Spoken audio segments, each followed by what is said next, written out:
Nkosi Talk Show's family. It's Nomsai here at Nkosi Talk Shows. Find your own voice, lead from within. So with me today, I'm with Claudia Pasa, Carol Ann Cooper, and Shireen Love Group. How are you, ladies? Oh, good, fine, thanks. thank you. And you? Thank you. Awesome, awesome. So the topic today is red flags or growing pains, recognizing really issue in relationship. So relationship are one of life's most fulfilling experiences, but they can also be one of the most challenging. Often we find ourselves at a crossroads, unsure whether we are navigating naturally growing pains or encountering red flags that shouldn't be ignored. So, Carol Ann chose this topic. So, what was on your mind, Carol Ann, when you chose this topic and the inspiration behind it? Nothing specific. I again was looking through suggestions that I'd got. Look, and this one just jumped out at me. I just thought, oh, yeah, well, there's relationships do experience challenges, but I like that phrase. Some are red flags, and some of them are just growing pains. Mm. And I've not really heard of that term before in terms of a relationship. And I guess that, it's a great phrase. Relationships do have growing pains. You're coming together with someone that is different to you in many ways, had a different upbringing, had different life. And so there's bound to be some sort of growing pains. But then there are also sometimes these red flags because maybe you're just really, there's something really wrong. So it's being able to understand the difference so that you can actually navigate your way through this and either maybe out the other side or more into a more healthy relationship that actually grows and it is healthy for both of you. So that's what, it was like a red flag to me. It went, oh, this is, I think this is an important topic. So the changes. So I think we need to sort of actually understand what sort of things are growing pains in relationships, recognize what are red flags, and then, how can you tell the difference? So sort of exploring all of that and then being able to move forward with, and addressing the concerns and healthy ways of addressing them. So I thought, that's where sort of we could go and wherever else the conversation opens up to.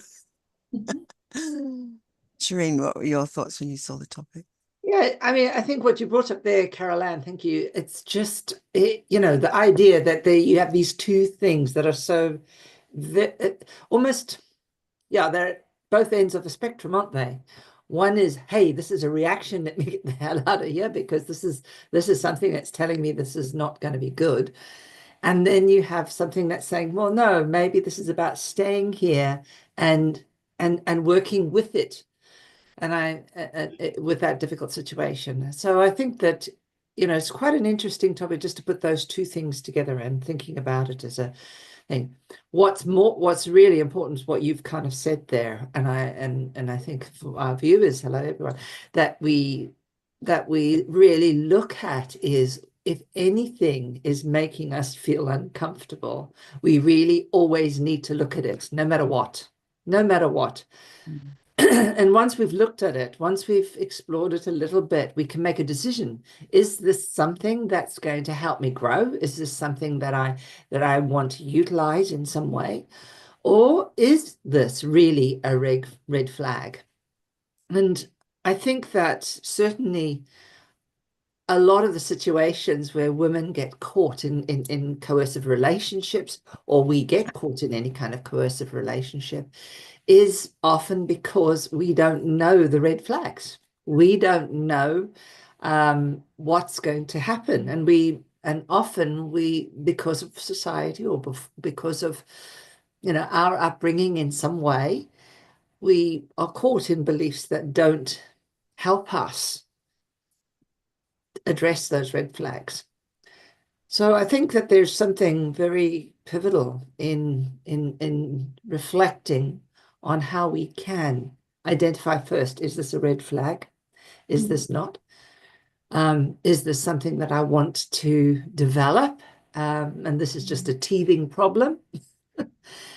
And how would I know? What would be the time limit that I would have for a teething problem, right? When does it become a red flag? Because I'm damn sure that sometimes it does become a red flag, and we have kind of put it in the wrong category. So it's kind of like being sure we know when we give someone who's doing something that we just might find a bit icky, think about and say, okay, has this happened once? Has this happened twice? Is this the third time? Oh, this is a pattern. Am I likely to change this pattern? Right. Okay, this might be a red flag. And that's really where I think we can carry on with the conversation and look and explore on those. But I think that's what really came in for the interim for me. I mean, yeah, red flags as well. And I'm sure as well, we all had them at some stage in our lives as well. And then it's actually good as well to understand you and your body. How are these red flags showing up for you? Is it like a feeling coming up? Is it a knowing as well? Because as well, we can train ourselves to be a bit more aware, because these red flags are there to be shown to us as well, what is going on. And sometimes as well, it's like at the other side, the universe or God telling us as well that something is not good for us as well any longer. And those red flags as well, if we ignore them, they tend to be stronger and stronger and stronger. So it is up to us as well to see, to let it just pass and to ignore it. But then as well, if it's really something for us not meant to be as well, it will just grow stronger and stronger and significantly as well impact as well our life more. I do like the idea in regards to the growing pain, because I was looking into the relationships as well, that we are learning from each other. But I do like as well the growing pain, because I believe as well that we are here, the soul, and we are here to learn and to grow on any level as well in our lives. This is actually why I do resonate as well with the growing pain. So it's a good choice. I like that everything, ladies, you've said. I think it's really, really important. Like Carol Ann, you said it's really important to actually recognize what red flags is. And Shireen, you said anything that makes you feel uncomfortable, you need to really not to ignore it, to just look deep. And Claudia as well, you said the same thing, that if the feeling is not right, or sometimes it could be God showing you that something is not right. I think it's really, really important. And mostly when someone is criticizing you, when someone is controlling you, there are some women and men out there who enter a relationship, they will see those red flags, mind control, and the people just controlling them and criticizing them. The list goes on, but they ignore it. Some of them, they are just transparent.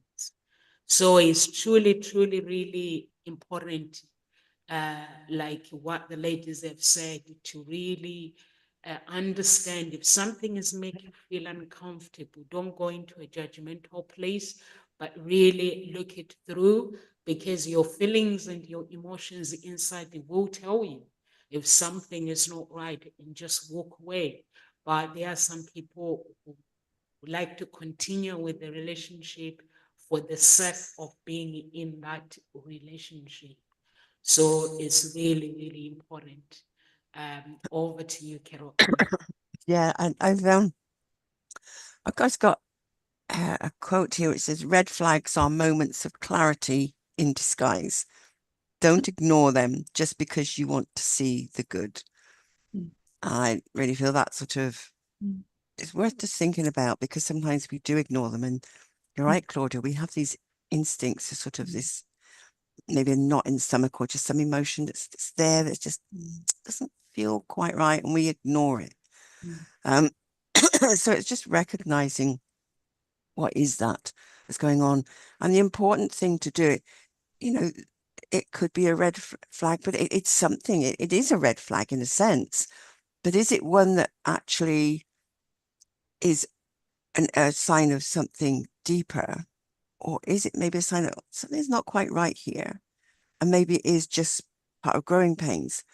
And the only way to address that is to be in communication and just be open with your partner and say, look, this is what's happening, and I'm not feeling very comfortable about this, and I'd really like to explore this and talk about it. And then if they won't, then that red flag, I think, is is a red flag. It's not just about growing pains, because that is, one of the things I think that's a red flag. If the other person is not willing to communicate, willing to be open and to solve the problems that are showing up, then that is a sign of something deeper. And something, one of the sort of the growing pains that could be there is actually adjusting to each other's communication styles. So it's really understanding each other. And again, that comes down to communication we keep talking about. How does your partner communicate their love to you? Knowing that there's the love language. And how does your partner communicate that they're uncomfortable or they're not happy? And how do you communicate? Does your partner understand how you communicate your love and how you want love? So again, you really need to sit down and talk about this, because if it is an issue, then it is something that can be resolved. If you really want to stay together, if there is that love and that commitment to the relationship, then you'll be open to exploring it. So again, communication styles is one of the growing pains, very much so, I think, in any relationship. And it's just about being in communication. Are you someone that likes to sort something out, talk about it straight away, or are you someone that wants to just sit and perhaps hide for a bit? And both are, great ways of dealing with it, but you need to make sure that your partner understands that, and then you can work with that. What do you think, Shireen? Oh yeah, absolutely. I love that you brought up the love languages, because that is so super important. All of us are different, and we all have grown up learning how we do love, right? And just because we do love one way doesn't mean that that's the way love is done, right? It's the way you've learned love, and other people will love differently. Some people like gifts, some people like all sorts of things. Some people show love. My mother always showed love through buying me presents, right? But for me, love is little things mean a lot, which is people showing attention to me, people doing little things for me, helping me in the physical stuff. So my mum and I had a mismatch of love, and that caused a lot of problems, because I didn't understand that there were these different kinds of love, right? When I was very young. So it really is imperative that we kind of recognize how we do love and how someone else does love. And can we understand if they say to us, this is what I need, right? Because if we don't know what we need, how can we really even ask them what they need, and how can we even match it? So these are the really key aspects, I think, that matter, and those are growing pains, right? Those are growing pains. It's when people don't try, when they don't try, when there's no attempt, when there is no willingness to even think that there's another point of view. I would put that as a red flag. And just kind of really spend time exploring that a little bit more and seeing, is this something that I can live with? Is this something that is going to bother me sort of in 10, 20 years time, if that's how long your relationship's going to be? As I said once before, it depends on whether I bought a different toothpaste. Because that helped me not fight, because we had different ways of doing the toothpaste. Right. So that, I mean, for me, that was fine. Now we've got plastic things, so I can just easily squish down and it doesn't matter. So the world has changed for me in so much a better way. So I don't have the toothpaste problem anymore. But yeah, these are the things that are really important. And also to just kind of realize that there are things, if it's workable, which is, like I said, I bought my own toothpaste, he bought his own toothpaste. It meant that we could still navigate other things where there was lots of commonalities, right? And I quite liked this person. So, I decided that I would find another way out and where I could handle this and hold that irritation that I felt. So I think that this is, these are really important things. I think, as you say, what has someone shifted and changed enough so that you can say, it's off, it's not a red flag anymore? Or, is there a way that I can navigate around it so that, both of us can still have the thing that really is a stickler for us? Can I do something and that's not such a big deal? And what makes it a big deal when it is a big deal? I think these are the things. And as Claudia was saying, absolutely, you've got to, pay attention to the feeling, because if it feels bad, that is a trigger. That is an indication that you must pay attention. If you don't pay attention down the line, there's going to be a problem. Don't ignore it. Whatever you do, don't ignore it, even if it's a growing pain. As I said, you have to know if does a growing pain turn into a red flag? When does it do that? How would you know? So a lot of this is really getting to know your body, getting to know those triggers that, are in part of communication. And for me, I like to think, how can we be flexible in finding ways that are not always maybe slightly alternative to the way of deciding how we're going to challenge ourselves or deal with it? Think, well, what's an alternative to this? If we are in a difficult situation, what's an alternative? Is that alternative good enough? Right? Is that alternative good enough? So that you have that capacity to still feel a bit in control of what's going on around you, and at the same time can make it a holding space so that you can sit in it and see and find your way around it. Yeah, so yeah, for me, that is those are some of the key things that I was thinking about while I was listening to all of you talking.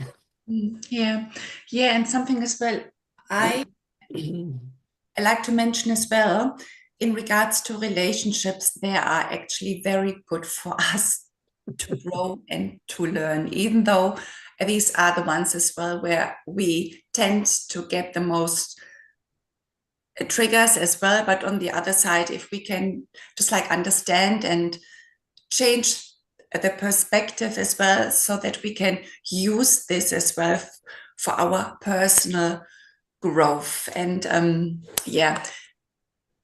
for example, understanding that the honeymoon phase in a relationship is quite intelligent, how nature works at the beginning, the first couple of months, we won't even see the flaws or the red flags of the other person, just like, because we are in this bubble honeymoon phase, but once it's a bit worn off, and then we start to reflect to each other, and this is where it gets interesting, and where we learn and can see as well what the reflection and the triggers are. And yeah, it would be good to talk about this a bit, just like so that the audience understands as well the reflection as well of the other person. What are they bringing up in us as well? So what's your take on this, Nomsa?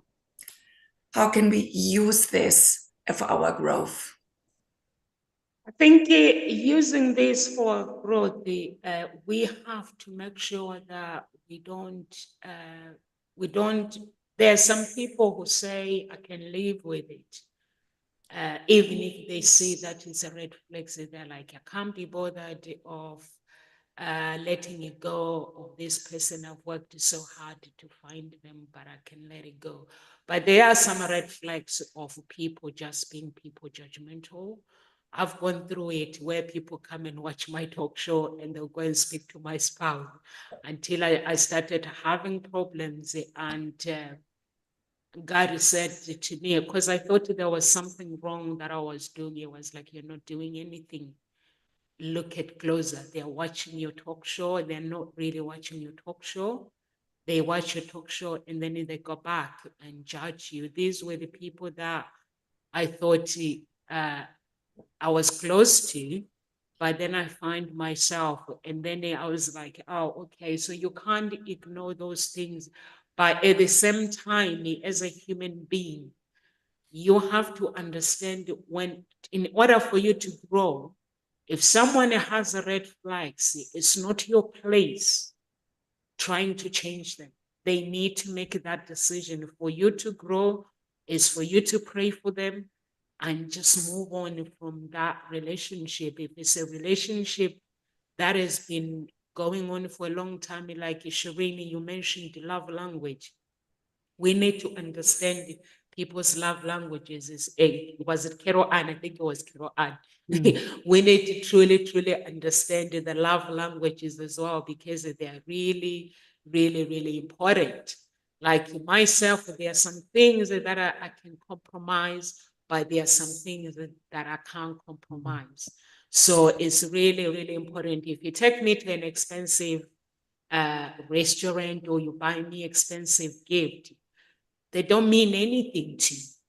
But what means something to me is the time when you give me the time and show me that unconditional love.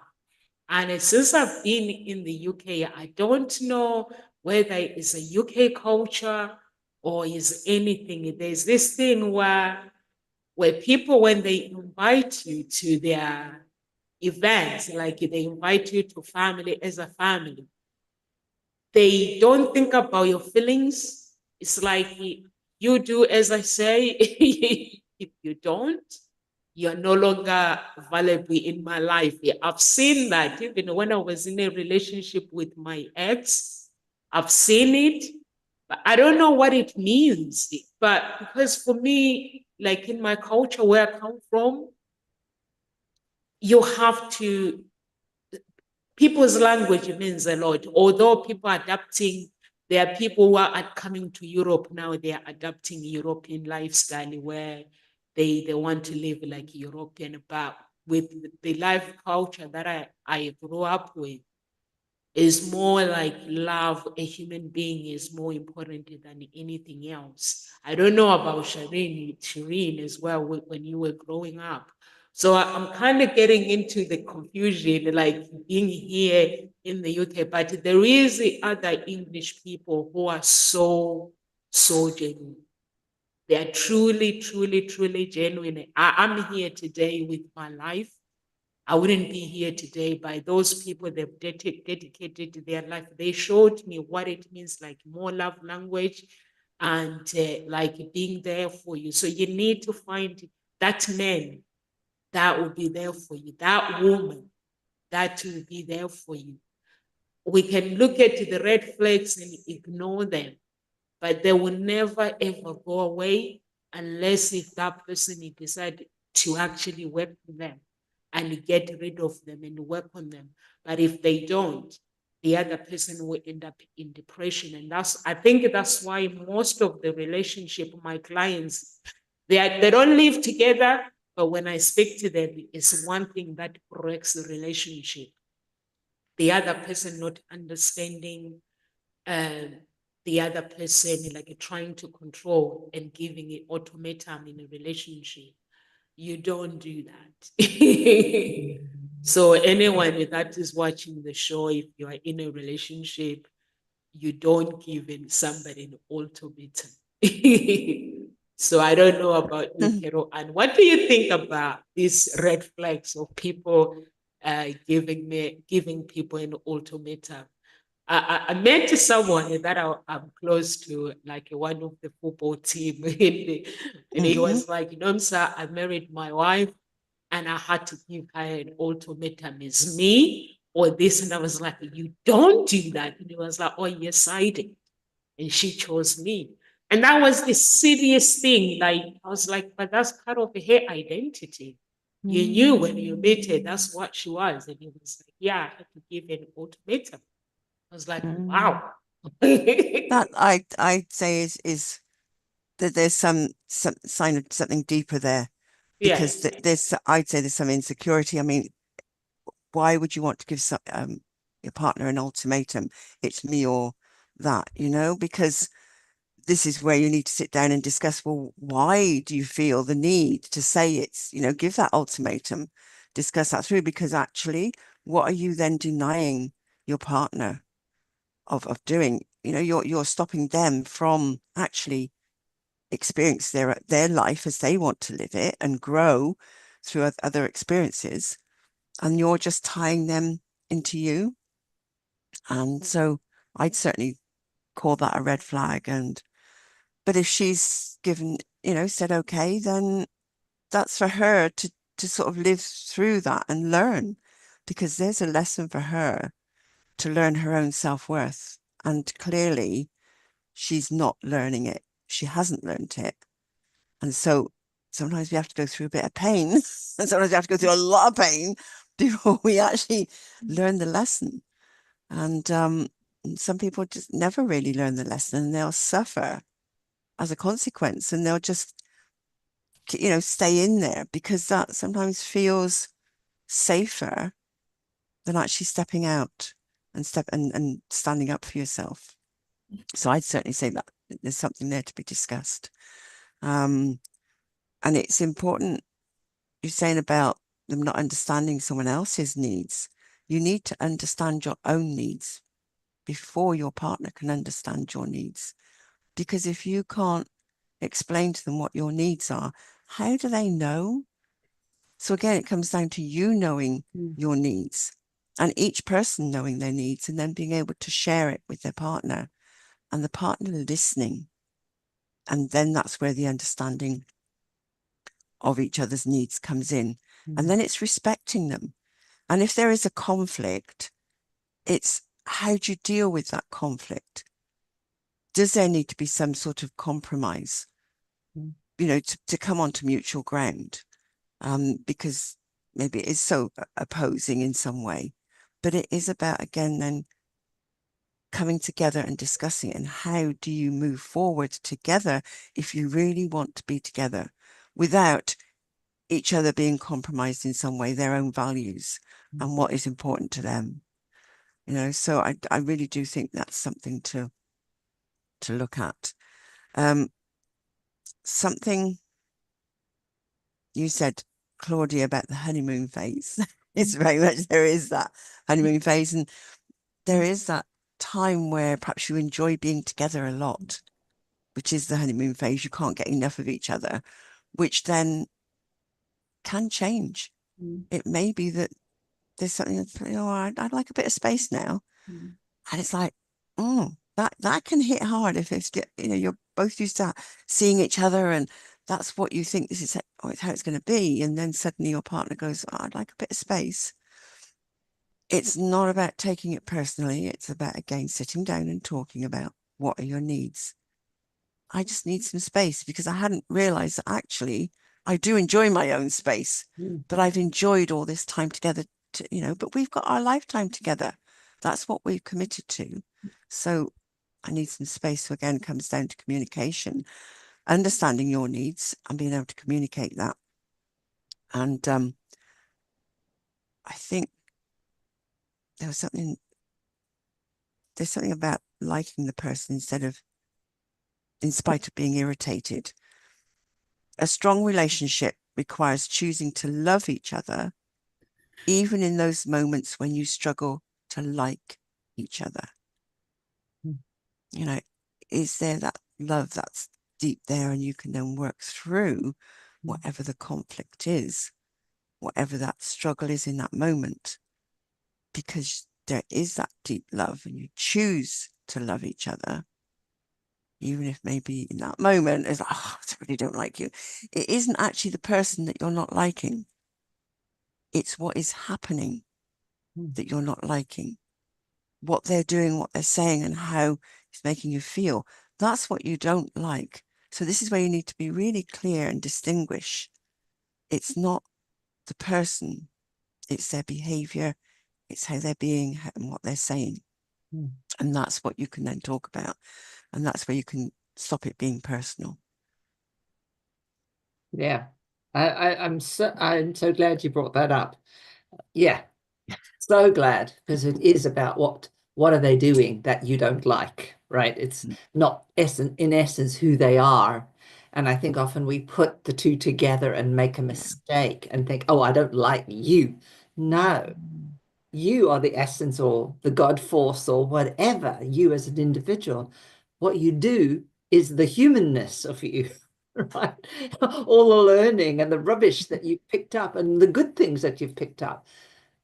Some people don't like certain things that you do. Then they may not like that, but that's not about you. It's about what you do. And I think when we can find a way to really, one, like ourselves in general, but learn to love ourselves and love others in a way that allows us to dislike them and still be okay with it, I think we are in a very good space to feel and be able to deal with things like red flags, particularly. I loved what you said there, Nomsa, which is, we can't change people. We can't change people. We can, when you talk about an ultimatum, what was coming up for me at that point was, as long as the person in the ultimatum has a choice, right? Okay, it's either this or that. It's always the person that is being given the ultimatum. They've always got a choice. What are they going to do, right? We still have the choice. So long as that person is able to know she's free to have the choice to either leave or not leave, I think then it's still okay to say to someone, no, you can either do this or you do that. This is the way it is. What would be nicer is if someone said, or had the insight to know what's going on with themselves and saying, well, why would I want to give them that ultimatum?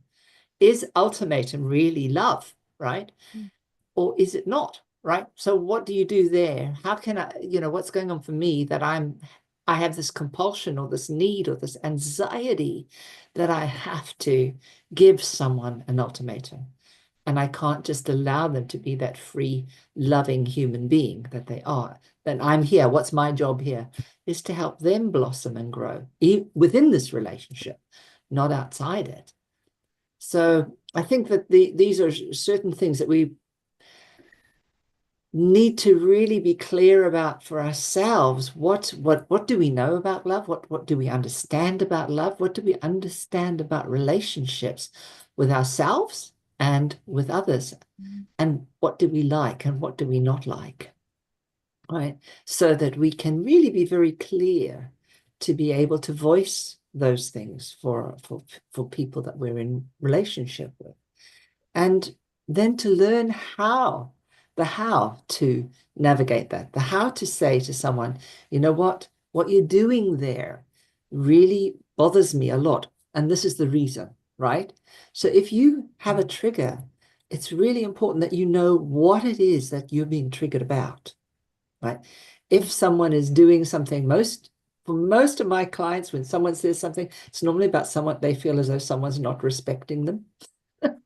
Normally it goes down to that. They're not respecting me. They've done this and they don't really respect me. They don't really love me.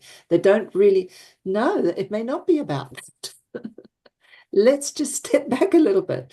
And so I think if you can really understand that not everything has the meaning you might have attributed to it, pay attention a little bit deeper about what's going on. This is just a trigger. What's the meaning you're giving it?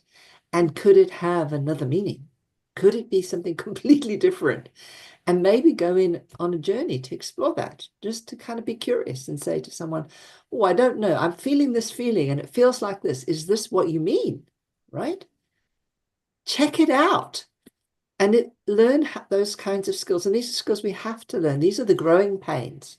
The growing pains are learning the skills to navigate, to be able to say to someone, you know, hey, you know, I really don't like that. But to do it in a way that's skillful. So, and to do it in a way that's loving so that this person doesn't get all uppity and little feathers go flying around and they stick their feet in the ground and they say, I'm going to have my opinion and that's it. No, right? We have to be skillful. The one with the greatest flexibility actually rules the system. So the one with the greatest flexibility has the capacity to transform that communication. And that's really each and every one of our job, in fact. You know, if we want to have a relationship, you know what? We have to have a skill to talk to ourselves too.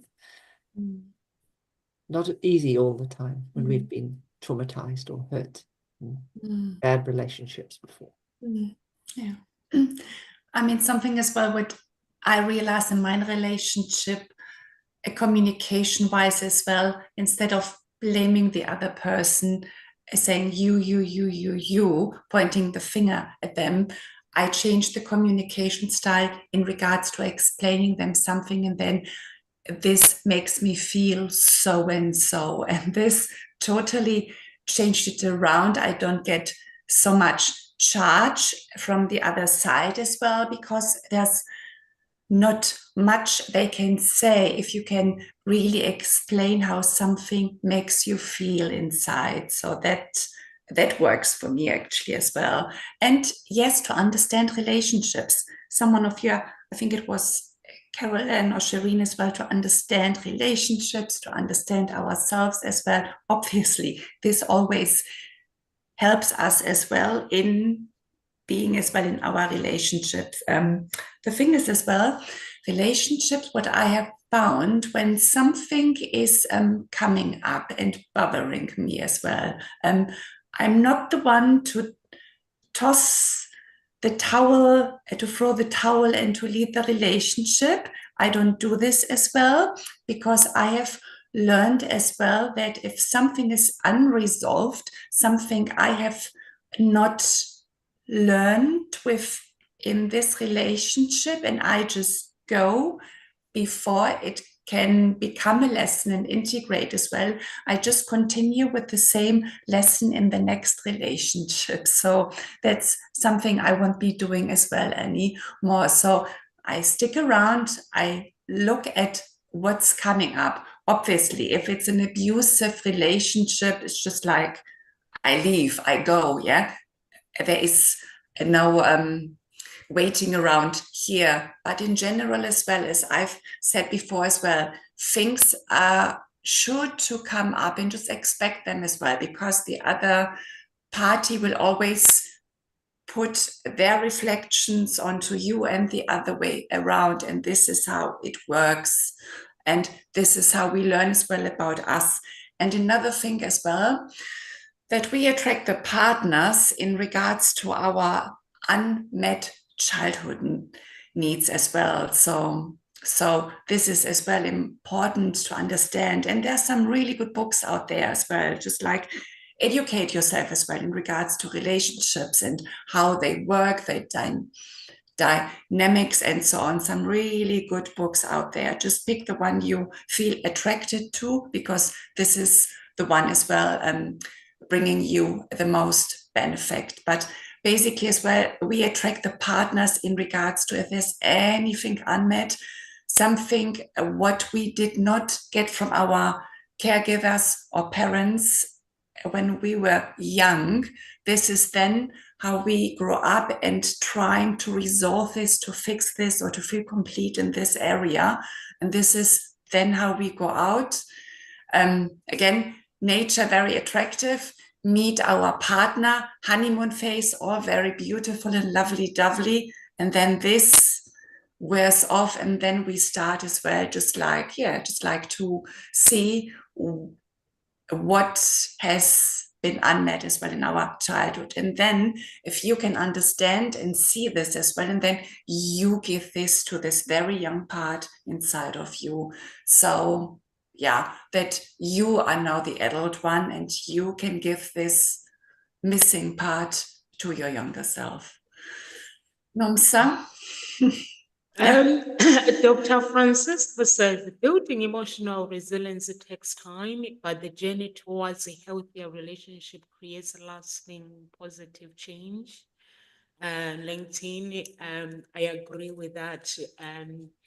Coming to what Claudia said about our childhood, our unmet needs from our childhood, I think that plays a big part in our lives. I have had a time, I've been having time the whole last week where I've been dealing with the pain. And I've been dealing with the pain, like praying, dealing with the pain, because my mom and my dad are divorced. I've been dealing with that pain to go away. And I didn't know that there was pain because I don't even remember the divorce. I was 8 months, but inside of me, that pain is there because I've realized that every guy that I meet when I'm dating, within the family, somebody would try to sabotage my relationship. But then I realized that I need to look at it like Claudia was saying, do not blame anyone. So I realized actually, I was like, this is the pain that is in me. And that pain, people are feeling it. And when they are feeling it, now they're acting on it. And I was like, I need to deal with this because I was like, there must be someone in my mother's life, in my father's life who sabotages their relationship. So I had to pray and pray. I had to pray and pray. Through that prayer, it took me like 2 days or 3 days. And the last day, when I was playing the music after the prayer, I had a chip at the back of my head. That chip came off. This is so creepy. My hands looks fine, but my hands actually handcuffed. That's witchcraft. So my hands are handcuffs. So when that chip came off my head, it actually undid, and my hands went undone. And the behavior, like in my children, there was an attack in my children and their dad, and they all started behaving like different. So I was like, so the Bible actually, when it says dealing with the pain, because I was like going deep, dealing with the pain, I was like, this look like a cycle that is going on. So when I was speaking to listening to my pastor, I realized that actually, when that goes on, it can go into your DNA, it can go into your blood.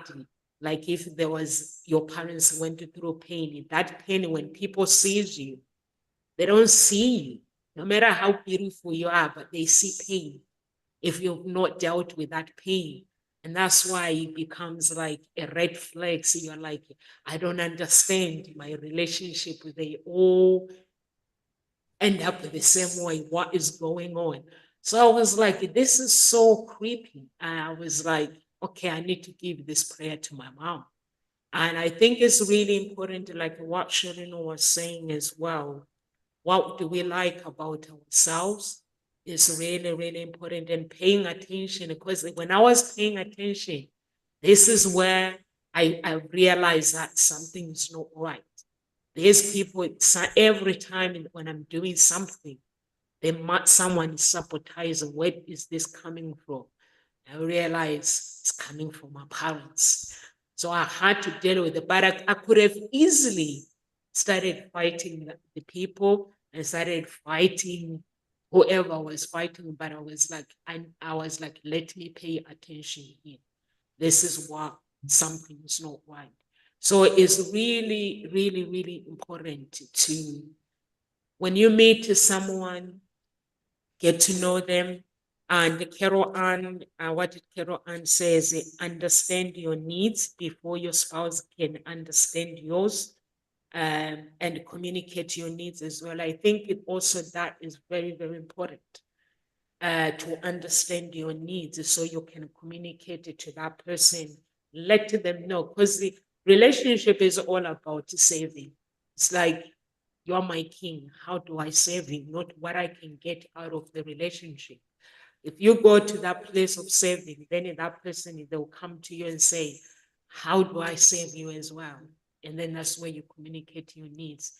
And I think that is really, really important to truly, truly understand each other. But there are some problems people tolerate, that you can't stay in a relationship. When those problems occurs, it means you have to leave. If there is abuse, if you're dating a narcissist, you have to leave that relationship.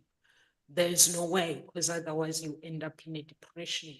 But I've met people who have stayed for years, and that relationship destroyed them. So, Carol Ann, what Yeah. advice can you give somebody who's in an abusive relationship? They see the red flags and they are like, I'll be okay. What advice? Well, if they're thinking I'll be okay, then their mind, they need to shift that thinking to start with. Because if they are in that sort of relationship that has got at least one red flag that they're not addressing, then they're not okay. But until they can come around to that thinking, there's nothing you can do for them. Because it doesn't matter how many times you tell them, well, that doesn't sound right, or maybe you ought to go and speak to someone about it. They're not going to hear you because they are stuck in that, I'm okay. So it's somehow, for me, I'm just coming into my head is just praying and allowing them and knowing that it's their journey. You're not here to save anyone, because nobody needs saving. They're here on their own journey, and there's something here to learn. So you can just pray and hold that space and actually see them learning the lesson and coming out whole, healed, and healthy at the other end. That's the best way that you can help them. And yes, keep giving them little bits of advice or suggestions, because maybe one day it may just sink in. It doesn't mean stop altogether. It just means remember that they're not able to hear you. They're not able to take it on board in the moment. So don't make them wrong for it. Just know that they're on their journey and hold that space open for them. And what you were saying, Shireen, about someone saying, or you're thinking they don't respect me. Well, there's that aspect of, like Claudia was saying, you're attracting the partner that has come to sort of show you the unmet childhood needs, or there's something there, and it's going, okay, so what do I not respect myself? What part of me doesn't respect me? Exactly. Because you're not allowing that person to respect you. If that person doesn't, you're noticing that and it feels like they're not respecting you, then go inside. When was that in a child? When was their needs not met in terms of being respected? And so you perhaps gave it a meaning. I'm not worthy of respect. Could be something like that. But it's, it's going in and recognizing, what part of me doesn't respect me, or who specifically doesn't respect me, because maybe it's not that person. It's something that happened to you as a child, and somebody, an adult, or maybe even a friend then didn't respect you. So actually it's going to that deeper place. So again, yes, it is a flag, a red flag, where there is a lack of respect of boundaries. But just saying, oh, that person doesn't respect me, they don't respect me, that doesn't get you anywhere. It's okay. It's saying, well, this is what I'm noticing, that it feels like they're not respecting me. Just shift the wording, but then do the inner work. And if you don't know how to do that, then it's, we're here. It's reaching out to a therapist or someone, a professional, who can actually talk with you and help you to get that other angle on it. And that will come from you wanting to love yourself and maybe keep that relationship alive and bring the love into it. Depends what you want with it, but certainly you do need to do that inner work. Something else that might happen when you're together over time, there is that growth. You both grow and your identities change because maybe you find different interests. You something else comes up as a priority that wasn't there before. So how do you ride that together? Because you're now showing up as a different person, or your partner is showing up as someone else. And maybe you like the sort of steadiness of this is how you knew them to be and what they liked and their interests and their priorities. And all of a sudden, it's all changed. Well, yeah, things do change, but it's how do you ride those changes together? Because that's where the growing pains are. Because if you're not growing individually and together, then you're dying. So you have to find a way of allowing your partner to grow and for yourself to grow. What are you seeing, Shireen? Oh, I'm thinking of entropy. Sorry. Okay, yeah. But for people that need to understand, entropy is actually diminishing in energy, really. Entropy is contracting in, and negantropy is expanding out. And we're wanting to have more expansion rather than entropy, which is diminishing and fading away. Yeah, that was kind of what jumped into my mind the moment you said that. But yeah, I think, and one of the things which is so important are all those things that you had said there, Carol Ann.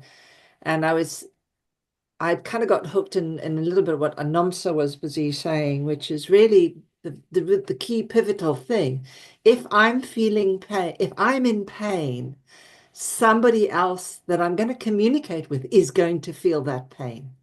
And therefore, I'm responsible for that pain. I'm responsible for healing that pain so that the other person doesn't feel it. And that's very profound. And I think that it's something we might need to really sit and reflect into, because that is key in understanding energy, understanding that, we each have this reaction, and if we don't realize this, then we need to start learning a bit of self-development, because we're in this place where we may not be able to shift in the way that we would like to. And I think that, one of the things that oh, where did it go? The thought that went with it was gone now. Sorry. It's wandered off and it's disappeared. Oh yeah, I was just going to really go back to this honeymoon period. And I think what I'd love to say about it, although it ends, for that period, in that honeymoon period, it shows and gives a demonstration of your capacity to love. It gives a capacity to show you, hey, this is what it could be like to love your whole life in the fullness, because that's what you're doing. You're surrendering into it and you're just going with it. It's not sustainable, but it is what it is. So I think when this honeymoon period jumps down, is we've got to keep that image of the potential that we can have. Yeah. right? The potential of any kind of relationship that we would like to have. So when the red flag comes up, recognize that those red flags are those triggers from way back, way back. They're not necessarily the person here. But if you can connect to the fact that you love this person, then what's the potential that you can still have with this person? And I think if you start doing that, you will start moving into that loving space, and potential becomes realized much, much quicker and much, much easier. So that's probably the ending bit that I'm going to say is really about recognizing that the honeymoon period is that serving. It's the ultimate of seeing our capacity. And that's what we should be striving to have. Maybe not so much in the heightened sense, but in the sense of having that as a maintenance slow burner that sits there all the time with occasional jumps and highs and comes back to that lovely state of always being in that permanent state of enlightenment. Yeah, yes. Okay, and some last words from me as well in regards to the red flags.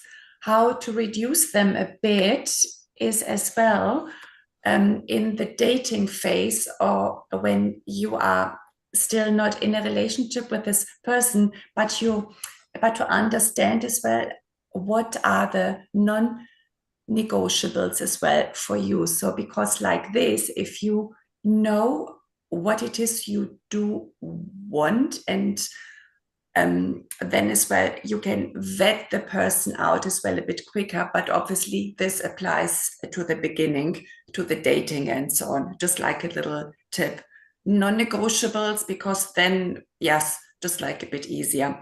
But my final words as well for today is the learnings and the growing pains. I was just like everything what we go through and experience, it usually comes back to our self-love, to our self-image, self-worth, self-esteem, and knowing how to set boundaries as well. Just like if we understand this, then we can already improve all these areas inside of us as well. Just like improve them already as they are, because so many things, they do come down to these few things in regards to the lessons we are learning here. Yeah. I know what you're saying, Shreen, about what's the potential we can have here. That's a great question to sit in, about looking at your relationship. What is the potential? That's amazing. So what I just like to leave our listeners with is that a healthy relationship actually should challenge you to grow, but never diminish your sense of self-worth or emotional security.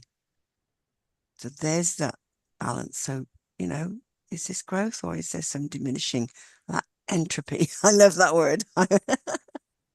Of your We're all self-worth. in it. Yes. but the more that we free our energy, the slower it becomes. Yeah, cool. So growth is painful, change is painful, but nothing is as painful as staying stuck somewhere you don't belong. Quote from Mandy Hale. So that's what I'd like to leave you with. Nomsa? For me, I would like to leave you guys with this. If you're a Christian and you notice the red flags, it's really important to consult God, because God can communicate with you and let you know why that is showing up. And so you don't continue with that relationship, and mostly for me, I've realized that now I don't have to do anything. If someone comes in and they say whatever they want to say, or if I see anything, God just tells me to stand still and focus, pay attention, and like what Ashwin said.